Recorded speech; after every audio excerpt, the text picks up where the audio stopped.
just, there we go. Try to get the music to stop playing.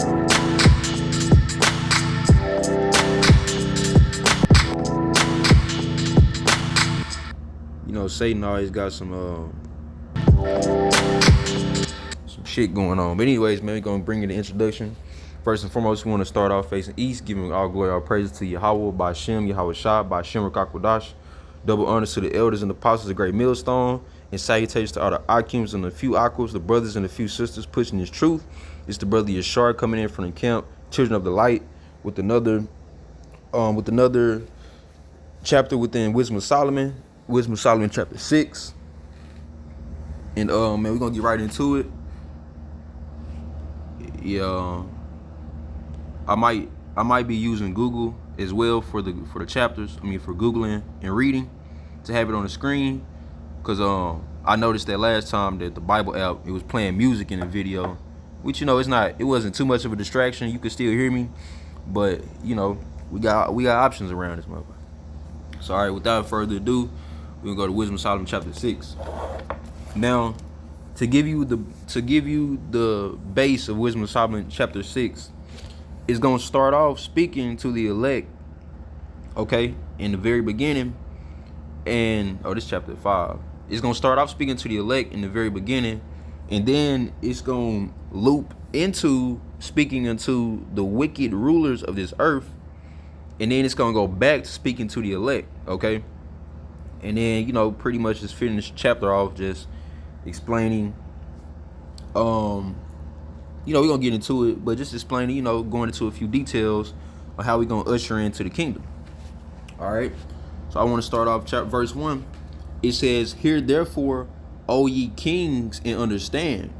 Learn ye that be judges of the ends of the earth." Okay, now that right there is speaking on the elect, because if we go to Matthew chapter 17,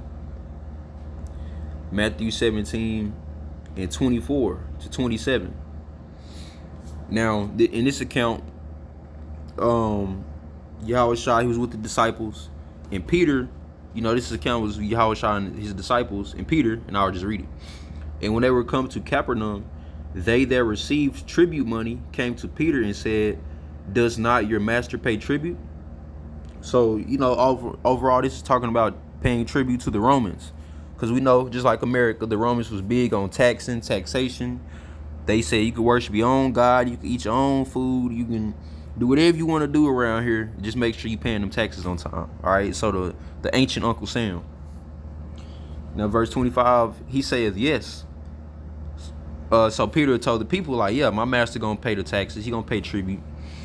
And when he was come into the house, Yahweh Shah prevented him, saying, "What thinkest thou, Simon? Of whom do the kings of the earth take custom or tribute? Of their own children or of strangers?" So that was Yahweh Shah calling us. Well, first he was calling his disciples, you know, starting his disciples, the kings of the earth. But that's talking about each and every one of Yahweh Shah's servants, because we the saints, okay? We the elect, the 144,000. And he said, who do we take tribute from? From us, from our people, or strangers? Well, it has to be from strangers, because our people don't, you know, the Israelites never paid tribute to each other. You know, we never taxed each other. Maybe you did have, you know, a few wicked kings or rulers or priests that was into that, you know, and it's always, you know, it's always different accounts within the Bible that you can find things happening like that. But for the most part, under King David, under King Solomon, you know, King Jeroboam, just to give 3 examples, we wasn't taxing our own people, okay? That's what the heathens was about. That's why he said, "What thinkest thou, Simon? Of whom do the kings of the earth take custom or tribute? Of their own children or of strangers?" And Peter said unto him, "Of strangers," right? Of the heathens. Yahweh Shah said unto him, "Then the children are free. Then are the children free." Okay? So I just wanted to highlight that in verse 25. He called us the kings of the earth. Okay? So that helps break down Wisdom of Solomon chapter 1. When he said, verse 1, chapter 6, verse 1.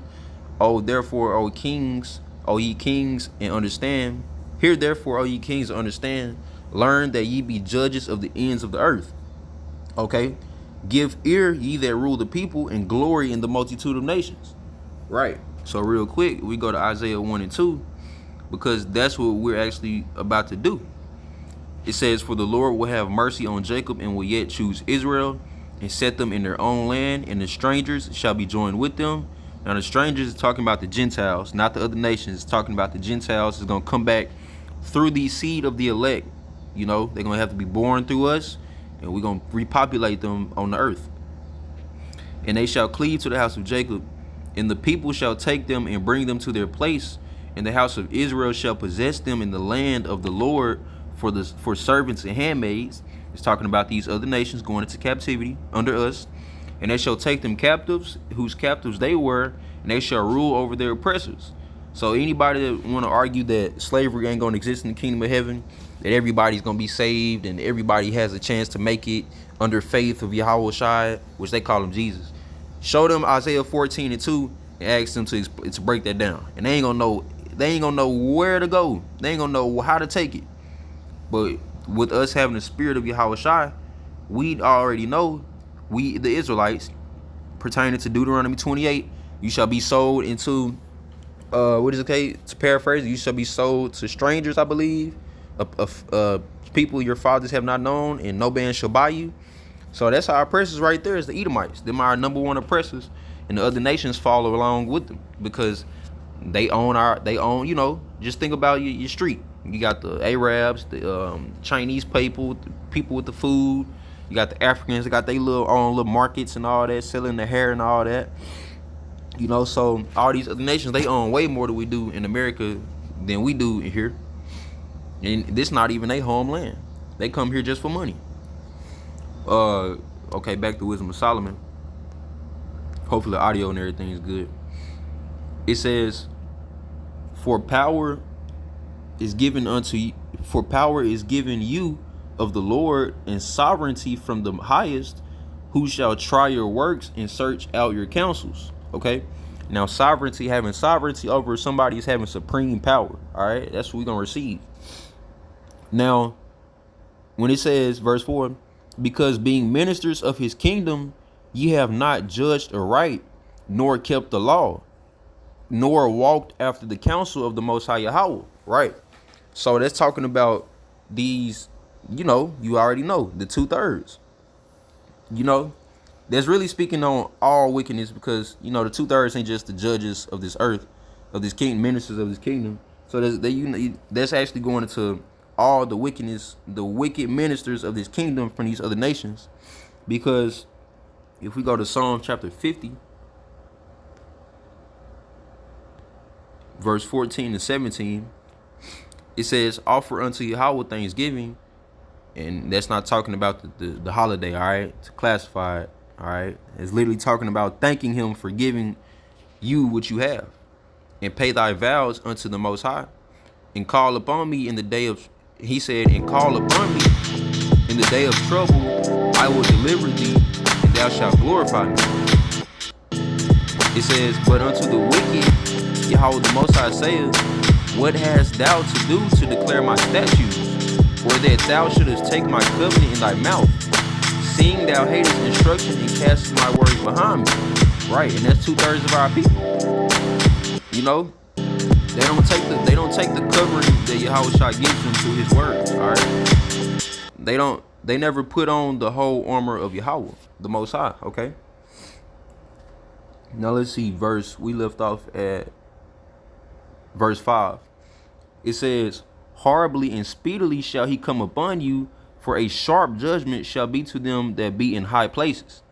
So all these, man, beginning with the elites of this world, the Rothschilds, the Rockefellers, the JP Morgans, you know, you can go just Google the top 50.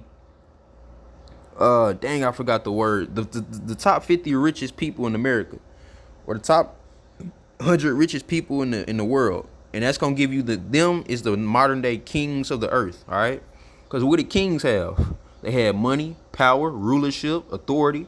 That's what these people have. Okay. It says, verse 6, "But mercy will soon be." Wait, Salaki, let me see something real quick. Have a quick precept on that last verse. Let's see. Okay, yep, come. So Matthew 24 and 30, It says, and then shall appear the sign of the Son of Man, and then shall appear the sign of the Son of Man in heaven, and then shall all the tribes of the earth mourn, and they shall see the Son of Man coming in the clouds of heaven with clouds of heaven with power and great glory. So when it says all the tribes of the earth mourn, that's speaking on all these other nations, because they gonna realize that sky just cracked. What they gonna see? A brown-skinned Judite coming at them 1,000+ miles an hour with them chariots, ready to destroy. All right. That's why I say horribly, verse 5, horribly and speedily shall he come upon you. Right. You ain't gonna have no time to look back. You know what I'm saying? You ain't gonna have no time to because the elites, they already gonna be in their bunkers. They already know what's up. The average person, they have no hope in the day of judgment. All right. That's why it's gonna be a lot of weeping and gnashing of teeth. Verse 6, for mercy will soon pardon the meanest, but mighty men shall be mightily tormented. Right. Because ain't that what America based their whole military? The few, the proud, the Marines, be army strong, you know. That's them is they mighty men. That's America's might. It's his military. That's every country's might. It's his military. Yahushua, well, wisdom of Solomon. Well, Solomon was Yahushua, you know. Think about that. But that's why he said they should be mightily tormented. So everything that y'all think y'all about to do as far as the military, he about to do to y'all times 1,000. It says, verse 7, for he which is Lord over all, see, we know who they're talking about, Yahushua, the Lord of hosts, shall fear no man's person, neither shall he stand in awe of any man's greatness. For he hath made the small and great, and careth for all alike. But a sore trial shall come upon the mighty. Right. So Yahushua he ain't seeing you niggas. It don't matter how big an army is, how many, none of that, bro. It really don't matter, bro. It don't matter how big China's military is, America, Russia. It don't matter. Nobody can stop Yahweh Ba'ashem Yahushua. Nobody. If he wanted to bring judgment to this earth by himself, just by himself alone, he could do it. But guess what? He gonna amp it up. He gonna not only bring himself, Yahweh is gonna, you know, let him from his right side of the throne to go and execute judgment. But then he got an army of angels behind him. And then he gonna raise up the elect, and then he gonna bring us in as well. All right. So that's like a triple destruction on your head, man. So it says, verse 9, unto you therefore, O kings, do I speak that ye may. So verse 9 is wrapping it back to the elect. Okay, we already learned what the sore trial that's gonna come upon the mighty kings of this earth is, as well as 2/3 of our people. So it says, verse 9, unto you therefore, O kings, do I speak that ye may learn wisdom and not fall away. Right. Because the wisdom of the Bible is only for the nation of Israel, no other nation, and is specifically only for the elect. I was about to say the elites. We is the elites. Hey, we the elites of Yahushua, but you know, we the elect. Because them the only ones that's gonna listen to the word and understand it. Matter of fact, you can read the Bible, but can you understand it? Do you have that spiritual eye? And a lot of our people don't. Verse 10, for they that keep holiness holy shall be judged holy. Right. That's that Revelation 22 and 12, that he gonna give every man his reward based off his works. Okay. And shit, the elect, we've been putting in that work. And they that have learned such things shall find what to answer.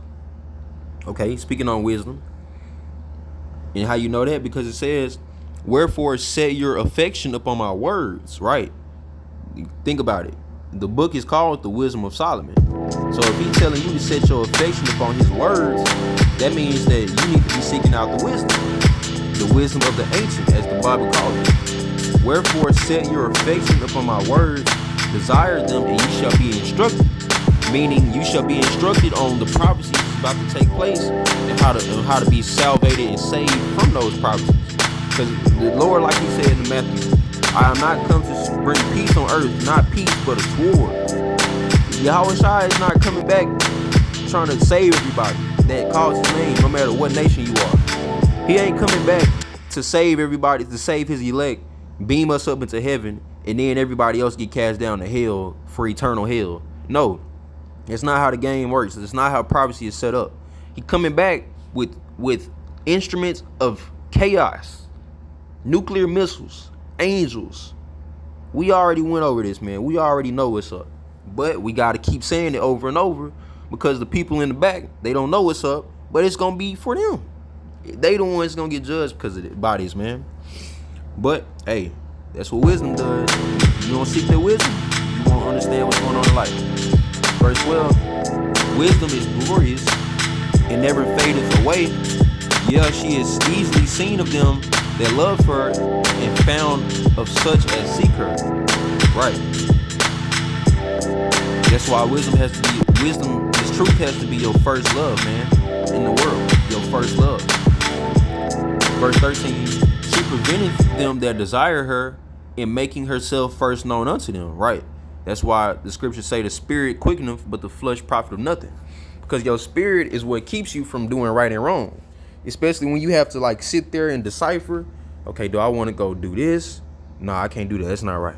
You know, just give an example. Verse 14, whoso seeketh her early shall have no great travail. Right. That's what the prophets of the Yahweh Bashim Yahweh Shah doing. Every day, more and more prophets is waking up. At the same time, the ones that's already in the truth, we building ourselves up even more in the truth. Okay. There is no turning around when you into this, because if you turn around, you lose this. All right. That's why I say, whoso seeketh her early shall have no great travail. Right. Because we already know in Proverbs chapter 1 that it says, matter of fact, let's go to it real quick. Proverbs chapter 1. Because I love that chapter. It says, verse 1 and 28, verse 27, when your fear cometh as desolation and your destruction cometh as a whirlwind, when distress and anguish cometh upon you, right? Because the 2/3 in these other nations, they not going to be looking for the destruction, but when it comes, they going to have to see it. Then shall they call upon me, but I will not answer. They shall seek me early, but they shall not find me. Right. So the 2/3 going to seek him at the very end. I mean, at the very beginning of their destruction, they going to seek Yahweh. They not going to find him. But destruction has not came yet, and we seeking him. So guess what? Since we seeking him and doing what he told us to do before the judgment came, he is allowing us to not only be able to find him, but be guided through this life by his words, by his spirit. Okay. Verse 15. Oh, finish 14. For he shall find her sitting at his doors. Right. So it's right there for you. To think therefore upon her is perfection of wisdom. Whoso watcheth for her shall quickly be without care. For she goeth about seeking such as are worthy of her, prophets of the Lord, showing herself favorably unto them in the ways, and meeteth them in every thought. Right. Because these prophecies is being manifested, the supernatural spiritual power of Yahweh Shai is being manifested, and I'm talking about, like, yeah, actually in our daily lives, from saving us out of certain things. You know, different people may come at you a certain way, but you know, next day they might, you know, be on a whole different type of spirit, type of time. That's because Yahweh Shai, he has respect for his chosen. Okay, he gonna look out for us. He's there to be a hedge of protection over us. He's there to be, you know, because remember the scriptures say he won't put as much as on you that you can't bear. All right. So when you call for Yahweh Shai, he gonna be there for you with them blessings. You know. That's why I say, for she goeth about seeking such as are worthy of her, she showeth herself favorably unto them in the ways, and meeteth them in every thought. All right. Because wisdom is what directs your paths in this life. For the very true beginning of her is the desire of discipline, which a lot of our people don't have that discipline. That's why they can't sit down and listen to the elders, sit down and watch brothers' videos. They can't imagine themselves doing the works of an Israelite, because they don't have discipline for that. They got discipline to play the game 2 hours at night and go to clubs every week, but well, that's really not discipline. That's just folliness. And the care of discipline is love. And love is the keeping of her laws, right? It's why the Most High Yahweh said, if you love me, keep my commandments. And giving heed unto her laws is the assurance of incorruption. That's us being changed into them incorruptible bodies, okay? And incorruption maketh us near the Most High Yahweh, right? So let's check out 1 Corinthians real quick, because they go right into it. That's the precept, 1 Corinthians chapter 15. Because remember, Romans 3:23 says we're all sinners and we all fall short of the glory of the Most High Yahweh. So if we all fall short of the glory, how do we obtain that glory? Is we have to be renewed. Okay. Verse Corinthians 15:52. In a moment, in the twinkling of an eye, at the last trump, that's the 7 trumpets in Revelation, the judgment day, the ICBM missiles. For the trumpet shall sound, and the dead shall be raised incorruptible, and we shall be changed. Here the key point. For this corruptible, meaning this earthly body, this sinful, earthly, fleshly body, lustful body, for this corruptible must put on incorruption. That incorruption is them new angelic bodies that we're going to possess in the kingdom forever. And this mortal must put on immortality. Like Dragon Ball Z, Vegeta, which I don't think he never found the Dragon Balls, but what he always used to say, I need to find the Dragon Ball so I can become immortal. Right. And remember, it was 7 Dragon Balls, so that's completion. So that shows that they really basing they logic and knowledge off the Bible. Because we them Super Saiyans. Who you think the Super Saiyans is? Motherfuckers flying 10,000 miles an hour and teleporting, instantaneous transmission, and punching people in the rocks and mountains, and all that energy they harness. It's gonna be the elect. Verse 20. Therefore, the desire of wisdom bringeth to a kingdom. Right. Once again, that's what the world is gonna be set up on. Is wisdom. Is these 613 laws, commandments, and statutes. It's Yahweh's will. If your delight be in thrones and scepters, O ye kings of the people, honor wisdom, that ye may reign forevermore. Right. Daniel 7:18 tell us the saints shall possess the kingdom forever, ever, even forever and ever. Now, when it says, if your delight be in thrones and scepters, now what a scepter is an ornament carried by kings and rulers. So it's basically saying, if you want to be a king of this world, if you want to have kingsmanship over the world, then honor wisdom, that you may reign forevermore. Because even though the 2/3 is gonna make it to the kingdom, they're not gonna be the kings of the kingdom. They just gonna be the people of the kingdom. All right, they're gonna be under rulership of the kings. I mean, they gonna be under subjection of the kings. They still gonna have all the they gonna still be rich, blessed, all that. Rich in spirit. Have their cattle, their wives, all that, children, all that land, everything. Right? They're not gonna want for nothing. But that overall blessing is gonna go to the elect. Okay? Because if you look at a kingdom, the king is the richest one in the kingdom, and everybody else got their own lot. But it's still a good lot, as long as it's a righteous king. Verse 22, as for wisdom, what she is and how she came up, I will tell you, and will not hide mysteries from you. Right, that's why the scriptures say, write this. I believe that's in Ezekiel or Isaiah, one of them. So like you misquoted, it say write this book upon the tables, write it plain upon tables, so that they that readeth may run with it. Right. So this wisdom is here in the book. It's it's not hiding from us.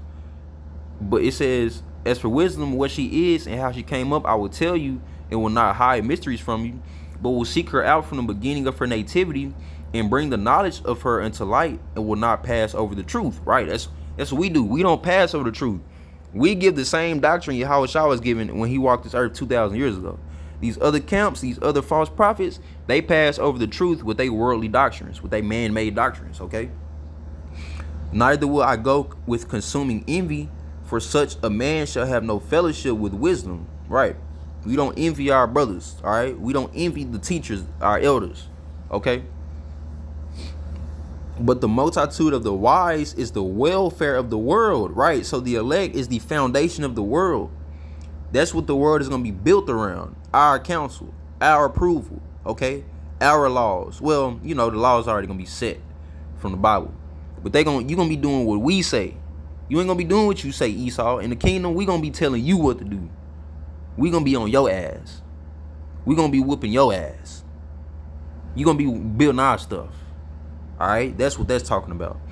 But the multitude of the wise is the welfare of the world. And the wise king is the upholding of the people. So y'all gonna flow into us. Like Isaiah 14:2. Y'all gonna be our handmaids and servants. Because we them wise kings. Verse 25. Receive therefore instruction through my words, and it shall do you good. And that's the end of that. But that's why it's good to have this book specifically for us Israelites, because we have ancestors and rulers and kings that was from our people, our nation of people, that left these words that are true, which is given by, you know, that's why the scriptures say all the words of this Bible are given by the inspiration of Yahweh, the Most High. But that's why we have these things, because to the average person, like, I'll give this real quick example and then, you know, I'll end it. I see a lot of females, they always saying they feel empty inside. They feel like they here for nothing and they feel dead inside, which is a scripture on that. Female that lives in pleasure is dead while she's alive, so that explains that. But that's Ezekiel 37, because we walking through the valley of dry bones, okay? Now, when you listen to instruction, just say if you walk, Ezekiel was listening to the valley of walking the valley of dry bones, and like he said, he asked the Most High, he said, how should these dry bones come to life? Yahweh Shai said, speak my word to them. And when he spoke that word, when he prophesied the word of the Bible to them, they came alive, and they was clothed with the wisdom of Yahweh the Most High. Okay, and guess what? I said all that to say we doing the same thing, clothing ourselves with the armor of the Lord, because we know that it's gonna do us good. It's gonna be our protection. It's what's gonna, once again, like I keep saying, it's gonna be our salvation amongst judgment in this world. And we about to see that judgment real soon. Jacob's Trouble, World War III, RFID, MOTB. We already know the slogans, the names, and the logos, and the lingo. All right, so now it's time to take heed to wisdom, man. So with that, definitely hope you brothers are edified, and I want to say shalom.